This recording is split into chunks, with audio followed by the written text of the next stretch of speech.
This is the basic law of life. And dear listeners, it is spiritual in its nature. If man failed to do everything in his power to protect his life, as a result of such neglect lost his life, then the destiny for which the soul came to earth would end there.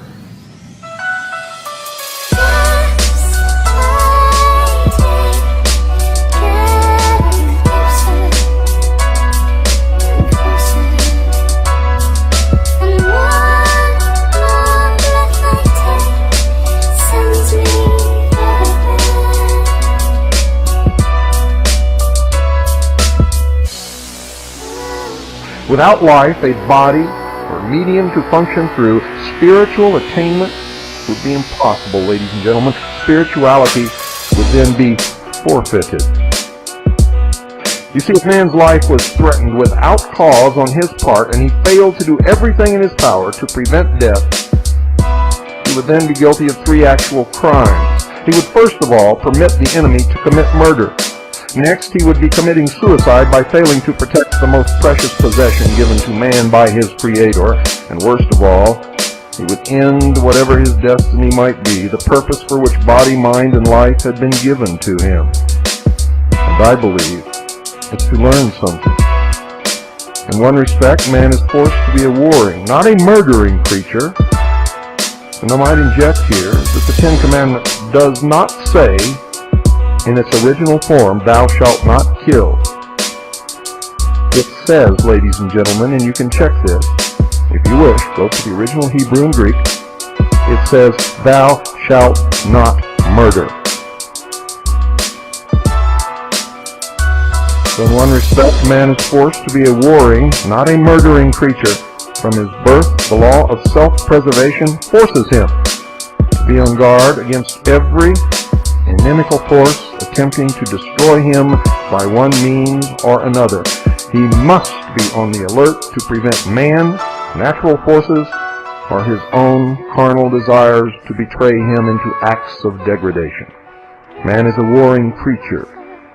But his war, I tell you, his war is an honorable one. It is one of protection. First himself, so that he may protect those he is responsible for, but in doing so must not take unfair advantage of others, nor be guilty of unrighteousness.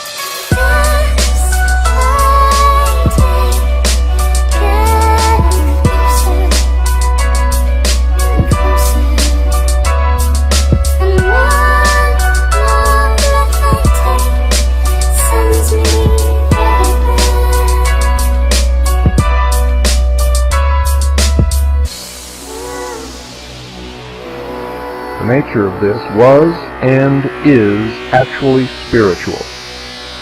It is the battle of righteousness against evil.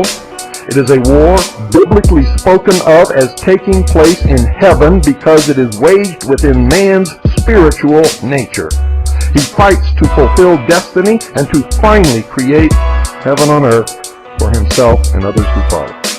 By the war of righteousness, wherein there is no selfishness, he attains the consciousness which makes him a man, knowing both good and evil, having chosen good to attain the promised sonship. Notice, you must choose. You must choose. Each and every one of you listening to this broadcast tonight must choose, and you must choose very quickly. You might ask, is there actually a need for some form of evil in the life of man? Was this, together with some form of fear, ordained in the beginning?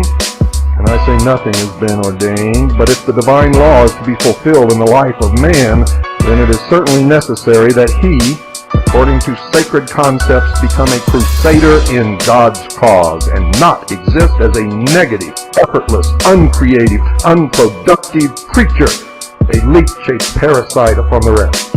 The first command is that he must become a man in the true sense of the term, and this implies that he must prepare himself to meet the enemy that is ever alert to destroy the best that he has created. He must meet evil as the soldier meets the enemy. Doing this in the righteousness of his conscience neutralizes fear. Many of you call and ask me, Bill, aren't you afraid? My answer has always been and always will be no. No, no, and no.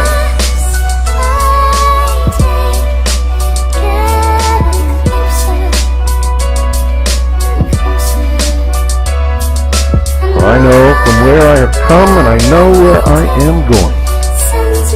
I know who I am, and I know that I possess a soul. I fear the actions of no man. I fear the judgment of no man. I fear only the judgment of my God. And I know that if I am doing what is right, I need not ever fear that judgment. And therefore, I am not afraid.